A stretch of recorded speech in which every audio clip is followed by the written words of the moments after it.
আসসালামু আলাইকুম বড় ভাই। এবার বেড়া দিন আর আমি 8 দিন না করে দেও দেন হুমুন্দি কয় গিরা দল সিধে দিত সিনার মেসি আমার রক্ত আমার মেনে এবার আমার রক্ত ডুপ্লিকেট দল দৌড়ে করি বেটাই নেশার কি বুঝছি দৌড়া করি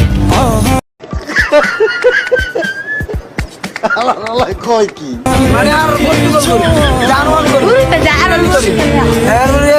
সৌদি আরব করি 1 নম্বর আরে সর্বনাশ একেবারে লজ্জায় তো আপনি একলে বাঙ্গি ফাটাবে যেতেছেন মামা কি হইছে বেড়া দিন আর এত তাড়াতাড়ি পাগল হওয়ার দরকার নেই, সামনে বহু খেলা আছে, সেসব খেলা দেখলেই পারে রাস্তায় ন্যাংটো হয়ে ঘুরে বেড়াবা। ছোট্ট একটা রিকোয়েস্ট করি, তুই খালি কষ্ট করে 5 মিনিটের লেগে আয় পর ভাই। 5টা মিনিটের লেগে তুই খালি একটু আয়া পর, তোরে মাইরা আমি ঘুমামু ভাই, আমার ঘুম হয় না, তোরে মাইরা ঘুমামু, তুই একটু আয় ভাই।